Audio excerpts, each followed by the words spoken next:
ബ്ലഡിൻ്റെ RH blood grouping എന്ന് പറയുന്നത് ഭയങ്കര പ്രധാനപ്പെട്ട, നമ്മളത് അറിഞ്ഞിരിക്കേണ്ടതാണ്. അതായത് മെയിൻലി എത്ര ഗ്രൂപ്പാണുള്ളത്? നമുക്ക് 1, 2, 3, 4 ഗ്രൂപ്പാണുള്ളത്.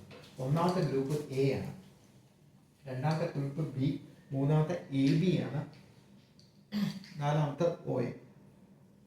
ഇതിലെന്താ പ്രത്യേകത എന്ന് പറഞ്ഞു കഴിഞ്ഞാൽ, നമുക്ക് ഒരു ബ്ലഡിനകത്ത്, അതായത് എ ഗ്രൂപ്പ് എന്ന് പറയുന്ന ബ്ലഡിനകത്ത് ആൻറ്റിജനുമുണ്ട്, ആൻറ്റിബഡിയുമുണ്ട്. അപ്പം എന്താണോ ആൻറ്റിജൻ,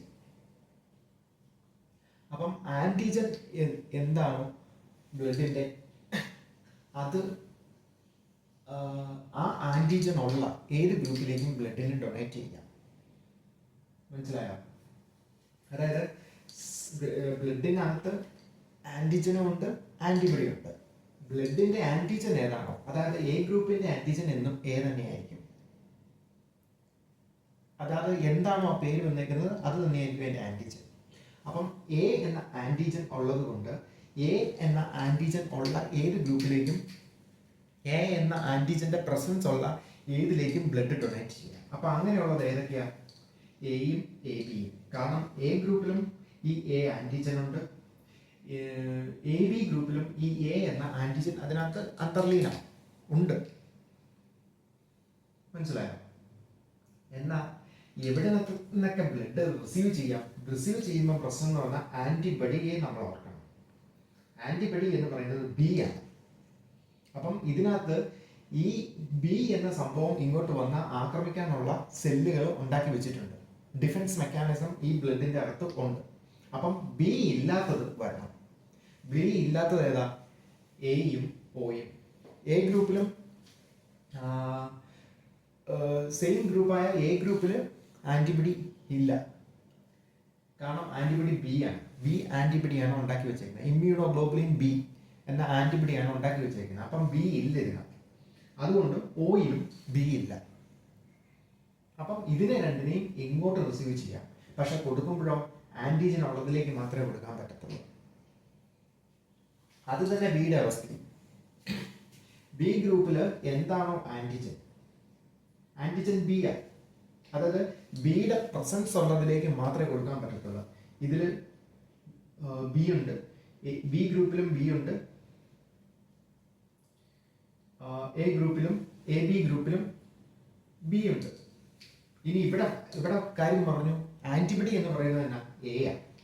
അപ്പം എ എന്ന ഗ്രൂപ്പ് ഇങ്ങോട്ട് വന്നാൽ അതിനെ ആക്രമിക്കാനായിട്ട് B ഗ്രൂപ്പിൽ ഡിഫൻസ് ഉണ്ടാക്കി വെച്ചിട്ടുണ്ട്. ആൻറ്റിബഡി ഇതിനകത്തുണ്ട്. അപ്പം എന്ത് ചെയ്യും? എവിടെ നിന്നൊക്കെ റിസീവ് ചെയ്യാം? B ഗ്രൂപ്പിൽ നിന്ന്.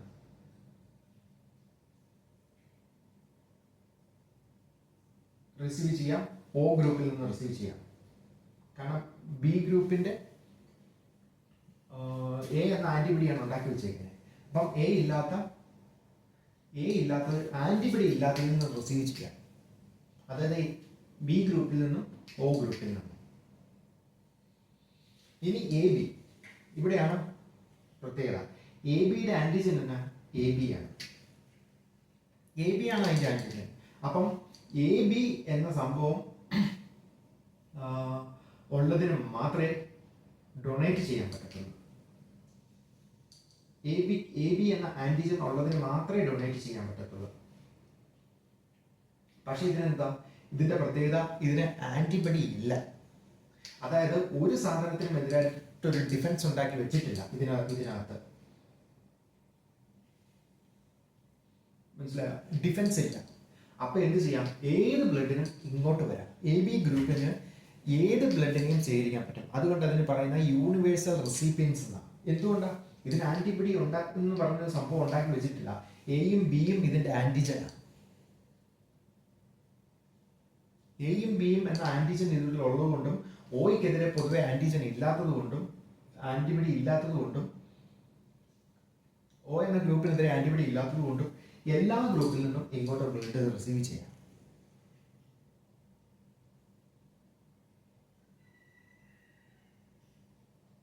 ഈ O ഗ്രൂപ്പിലുള്ള ആന്റിബഡി എന്ന് പറയുന്നത് AB ആയതുകൊണ്ടും പ്രശ്നവുമില്ല.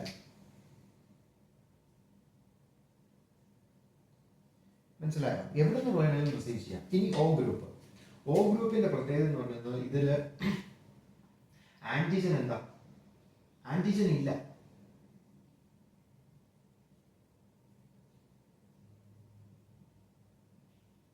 ആന്റിജൻ ഇല്ലാത്തത് കൊണ്ട് നമുക്ക് എവിടെ വേണേലും ബ്ലഡ് കൊടുക്കാം, ആർക്ക് വേണേലും ബ്ലഡ് കൊടുക്കാം. കാരണം ഇതിനൊരു സ്വാഭാവികമായിട്ട് ഒരു ആന്റിജൻ എന്ന് പറയുന്ന ഒരു സംഭവം ഉണ്ടാക്കി വെച്ചിട്ടില്ല. പക്ഷെ ഇതിന് ആന്റിബഡി ഉണ്ട്. ആന്റിജൻ ആയിട്ട് ഒന്നും ഉണ്ടാക്കി വെച്ചിട്ടില്ല. അതുകൊണ്ട് ഏത് ഗ്രൂപ്പിനും ബ്ലഡ് കൊടുക്കാം, അങ്ങോട്ട് ബ്ലഡ് കൊടുക്കാം. ആന്റിജൻ ഇല്ല. അപ്പം എങ്ങോട്ട് വേണമെങ്കിലും ബ്ലഡിനെ സപ്ലൈ ചെയ്യാം. പക്ഷെ സ്വീകരിക്കുമ്പോഴോ ഇങ്ങോട്ട് വരുമ്പോൾ ഇവിടെ A ആൻഡ് B എന്ന് പറയുന്ന ഒരു ആന്റിബഡീനെ ഉണ്ടാക്കി വെച്ചിട്ടുണ്ട്. അപ്പം Aയോ Bയോ ഉള്ള ഒന്നിനും ഇങ്ങോട്ട് വരാൻ പറ്റത്തില്ല. അതുകൊണ്ട് ഇത് O ഗ്രൂപ്പ് ബ്ലഡിനെ മാത്രമേ കൊടുക്കാൻ പറ്റത്തുള്ളൂ. മനസ്സിലായോ? ഇത് മെയിനായിട്ട് ആന്റിജൻ ആന്റിബഡിയുടെ പ്രത്യേകത കൊണ്ടാണ് ഇങ്ങനെ ഒരു ഗ്രൂപ്പിംഗ് ഉണ്ടാകാനായിട്ട് കാരണം. ആന്റിജൻ ആണോ